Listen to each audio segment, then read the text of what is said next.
brilliant ideas, powered by Hyundai Motor. The contemporary art world is vibrant and booming as never before. It's a 21st century phenomenon, a global industry in its own right. Brilliant Ideas looks at the artists at the heart of this.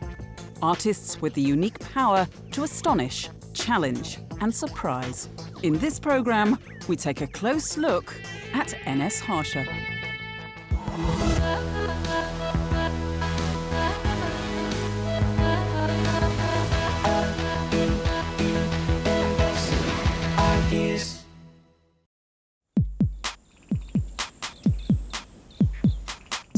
NS Harsha is one of the most successful and intriguing contemporary artists working today. He lives in Mysore, in southern India, a city he loves and these days rarely leaves. I stay in Mysore. I think for the work that Harsha makes, him being slightly removed and yet viewing the world like a circus, it makes sense. It's somebody who's exited the system and is viewing it holistically and then is making a commentary and a narrative on it. He's rooted to his tradition, but is able to utilize the essence of that language onto a platform and an approach that makes the language his own. He draws on a broad spectrum of Indian artistic and figurative painting traditions, mixed in with a splash of pop art and a dash of 20th century German expressionism. There's an integrity, there's a rootedness in NS Harsha which is quite remarkable. It's not just formal engagements, it's ethical, social and cultural engagements. It keeps capturing this kind of failures or successes of human activity and the politics, and then it kind of proposes maybe a better time. I think there's a universal aspect to his work, because many of the concerns that he is trying to convey are concerns that people have the world over. You may not understand some of the polemics that occur in contemporary Indian society, but I think it's accessible to an audience that doesn't necessarily have to know the details. He works in paintings, sculptures, site-specific installations and community-based projects, all washed down with a pinch of political satire and a touch of humour. This is where NS Harsha, I think, is a hard act to follow. I was born in Mysore in 1969, and my parents had 2 kids. The earliest memories I have, I was kind of interested in doodling and scribbling and making something out of something. My father had several businesses. Best known business is what you see here is Harsha tea stall. There was a friend of my father who was also an artist, and he had put me in some small art exams and all this where I did very well. That kind of led me into this local art college, which was my first exposure. I just kind of discovered this whole other world around me. I did my degree, first degree till 92, and then went to Faculty of Fine Arts in Baroda. It was predominantly a figurative journey, I would say. I mean, like even Baroda had a very strong figurative painting. After finishing Baroda, I went to Bombay, but within 15 days, I just realized it's not my kind of way of thinking. I mean, it's such a flamboyant, fantastic city, but then it took some time, a few months, for me to realize that I'm only built for Mysore. I mean, like that's no other place.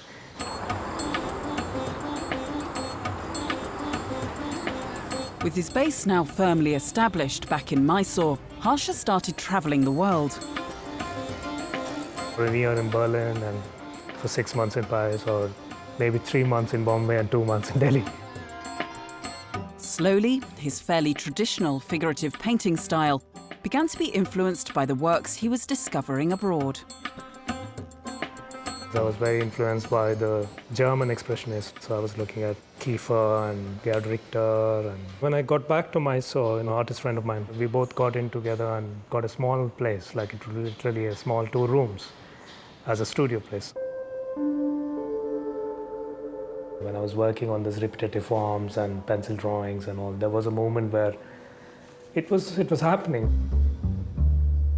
It was called We Come, We Eat, We Sleep. It's a triptych, which is a painting where people are coming, they're walking into the pictorial frame, and then they're having a grand meal, and then on the last panel there's people are sleeping. Hopefully that could be one of the first pieces which I could achieve out of studio, to share to the world that I have something as a linguistic breakthrough. There was a moment, of course, like this small town boy getting all this attention was a bit of an excitement. When I was media friendly, I used to like my photographs in the newspaper in just the early days. After that, I never liked it. Whilst honing his unique style, Harsha devised certain techniques which would help him find inspiration. I go for this conceptual walks, which I really love to do. It's a kind of a device which I've developed to walk in the city market and still kind of attain some kind of equilibrium within inside. It may sound very Buddhist. Even Buddha says that at some point, that you can achieve some kind of a balance even in sitting in the center of the market. Market is such a stimulating space. It overwhelms you. How would I kind of calm the market down, sort of really bring it down to control it within my mind?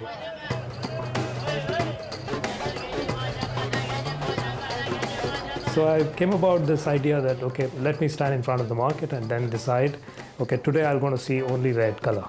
And I try to negate everything else. The first thing is sound goes off. And all the colors goes off.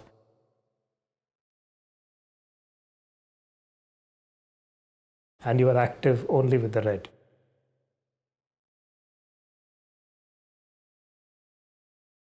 Your dialogue is only with the red. And then you just keep going, you go through the entire market. Just on the lighter side, you have to be careful. If there's a woman wearing a red sari and you are watching red, you will be in trouble. Huh? So you have to be a little bit careful about it.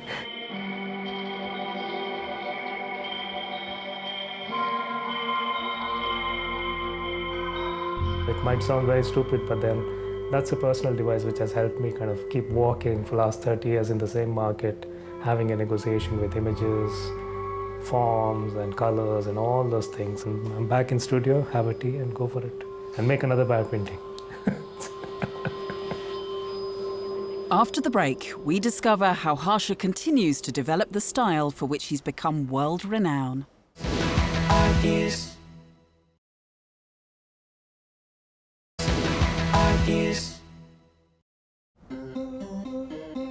South India-based artist N.S. Harsha burst onto the international stage in 2006 with his work We Come, We Eat, We Sleep. He used a technique which melded together a traditional miniature painting style with something subtly psychological. I've been very interested in the idea of repetition, repetitive marks, repetitive chants and repetitive words. Even in the Gregorian chants, the repetition has given some kind of mobility to be grounded or to be focused on something. I think the meditative quality of N.S. Harsha's work is almost like a chant. The artist puts you to a point where you are meditating too, because your mind has now become focused and it's completely trying to understand what's going on here. In India, our shlokas and our verses were learnt with a certain beat, like a chant. And it is pretty much like that. It's a chant going on in a painting. I love constructing the singular images again and again and again. Each individual figures are kind of a record of that time when I'm making that figure. Being there and creating that figure or that character is such a beautiful thing. The apparent repetition of imagery in his paintings, when you look at them, they're not repetitive. There are sort of individual renderings of different figures, different personalities. Each one allows you to go through a work of art and find that story, find that narrative, and find the interplay between those completely differently portrayed or rendered images.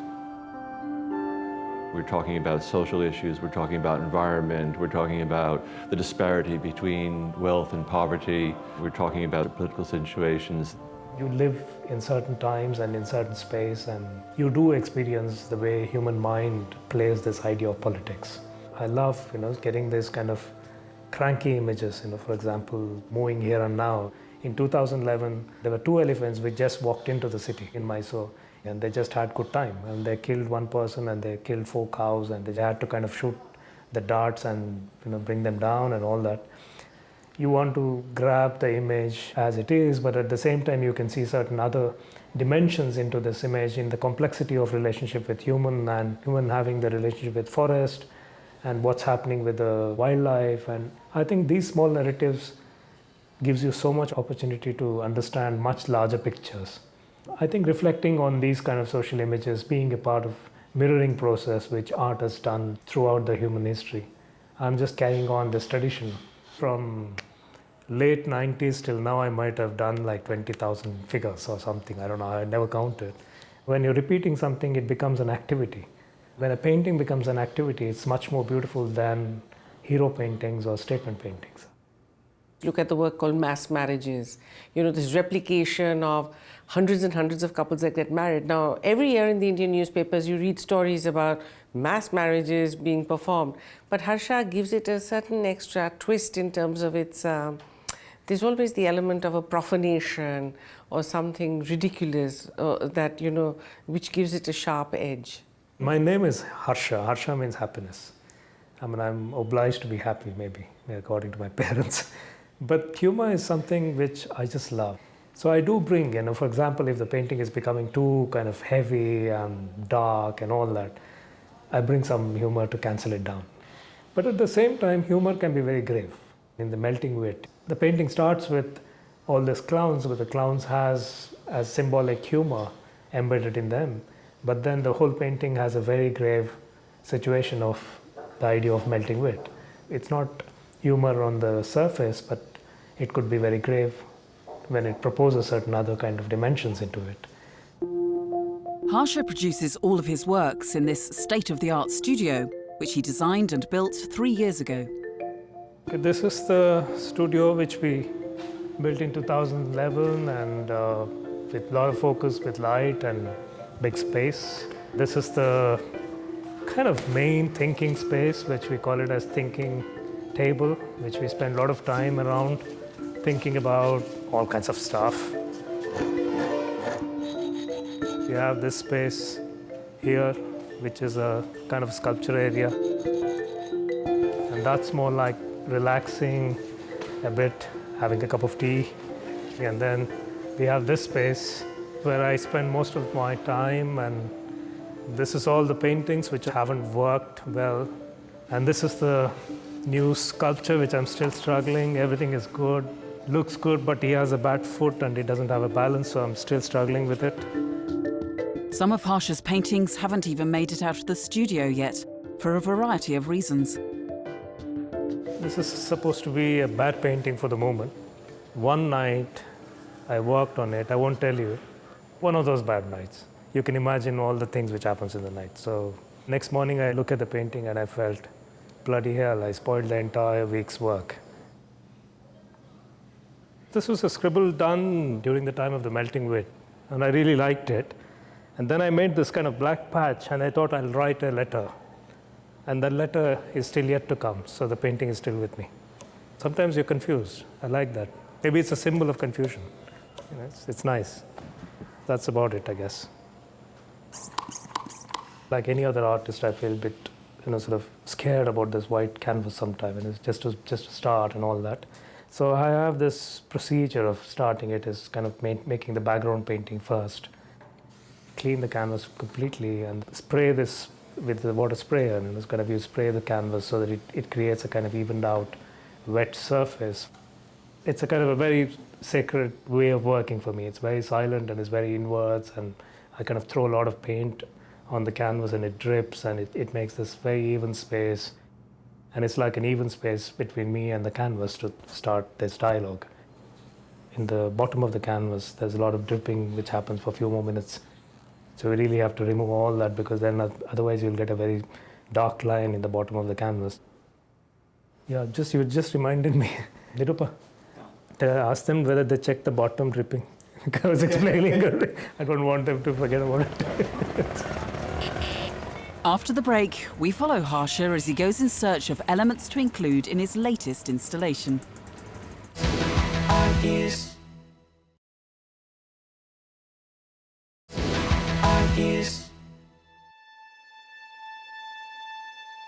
A Apart from his critically acclaimed paintings, N.S. Harsha also continues to produce striking, thought-provoking installations, some crossing over into the realms of community-based projects.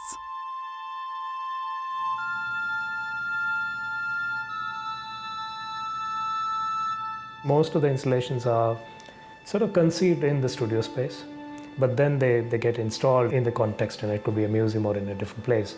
There was this work that he did which was, I think, very influential. It was at the Singapore Biennial, and the space that he occupied was a Hindu temple. He painted on the ground and he called the work cosmic orphans.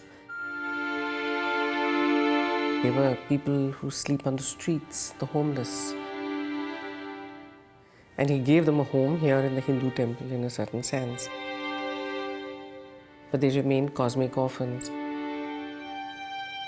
I really liked that situation to make a new piece in a temple context. The space gives me a lot of energy and it opens up different possibilities, and within which I start inventing and renegotiating my experiences and build this whole new work.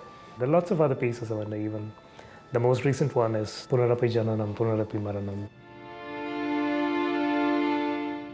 It's a very large painting which is about 80 feet by 12 feet, and it was like a large gesture. It's a black gesture of the universe. Harsha can also be spectacular when it comes to something like the cosmos.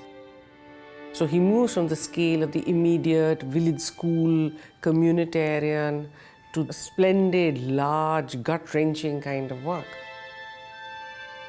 It's between this flow of humanity on the ground and the cosmos on the other that N.S. Harsha actually seems to find his métier. This is the space that he wants to occupy, and he wants one to play off the other. There's another work that stands out for me is a work called Nations, where there are these sewing machines with these different flags of different countries. It reminds me of an India not so long ago, where we were pretty much the outsourcing country of the world. Labor factories and child labor and low-wage working. It was fairly moving, I must say, because it was something intensely Indian, and yet, because of the sheer scale of it, made it very, very international in its feel. And when Harsha involves local communities in his art, it takes on a whole new significance. His 2005 work, Ambitions and Dreams, used around 200 school children to create a hypnotic image where connective shadows of hand-cut white cloth were cast between the children dotting the landscape. Like most artists, Harsha has his favourite pieces. His happen to be 8-foot-tall macaque monkeys. The recent one which I really like is my monkey. You know, the pointing to the sky is my most favourite at the moment. I just love it. I can just live with it forever. But maybe tomorrow I hate it because it's not pointing to the ground. Maybe my philosophy has changed that I want to point it to the ground. Like all great artists, Harsha is constantly developing his next big project. The most busiest project at the moment, I want to finish it within next week, is a site-specific solo project in Dallas Art Museum. It's a very challenging space. It's a concourse where people pass through. It's a passage, and you want to kind of convert that into a sort of art experience space. This is the Dallas key drawing, which we prepare before kind of making the final drawings. So it's a kind of scale model. What you see in the small watercolors is the kind of final version of these sketches. So that will going to be enlarged into the life size. There'll be 54 drawings of that. That will take a long time. So that's the process, yes. We want to use this local mat from Katakola village, and it's not very far from here. It's about 20 kilometers. Machape is the word which we use for hand-woven mat, which we all use here in the heat, which is a fantastic tradition, which is kind of really, I'm not sure whether we'll have that tradition anymore.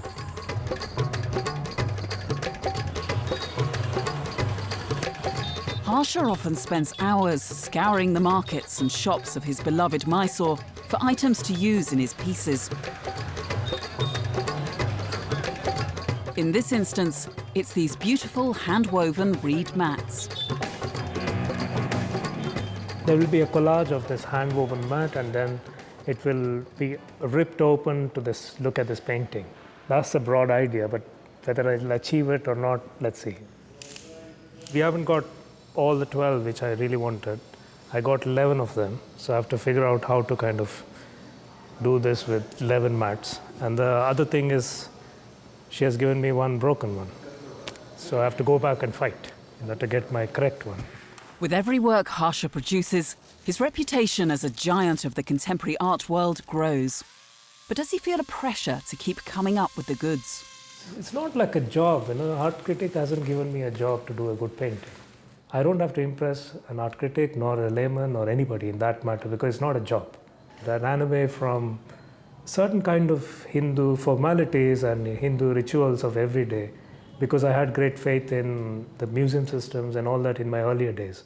Now I'm running away from the museums also, because I want to just make art in a completely independent studio atmosphere and forget about even museum, critique, gallery, everything. I think Kiki Smith said a fantastic thing long ago, that artists are not interior decorators of museums. I completely agree with that. I feel she put it in words so beautifully. Harsha, for all his reticence and his withdrawal, and you might even say isolation, is extremely up to date. He's extremely contemporary. He's really on the ball as far as the bigger issues around the subcontinent are concerned. He's a voice, and a very palpable voice. For Harsha, satire, critical analysis of your environment, your culture, your roots, being able to comment upon times, cultural scenarios, political events, and make a meaningful statement is what Harsha's work is about. He is fairly reclusive. I think he is dedicated to making his work, and I think different artists approach their careers differently. The quietness and the resolve and the slightly held back part of the work is reflective of his state of being. That state of being has always needed a private place to retreat, to regroup, to contemplate, and simply chill out at the end of the day. The more you get older or elder, whatever you want to call it, there's a sense of physicality which influences your mind influences your physicality, and I go with the flow. Every day is a new birth, and every day you're dead. Yesterday is dead, it's gone. Once you achieve that balance of awareness, I think it's just, you're like kite, you're flying the way air flies, you're just flying there. It's not a grand destination I've set for myself. I'll just make the journey very, very beautiful and celebration. This is Chamundi Hill, and I've been coming here from my childhood for different reasons and lots of inspiration and quiet time. And I come here just to draw and scribble and do some landscapes. That's Mysore and that's my town. Yeah.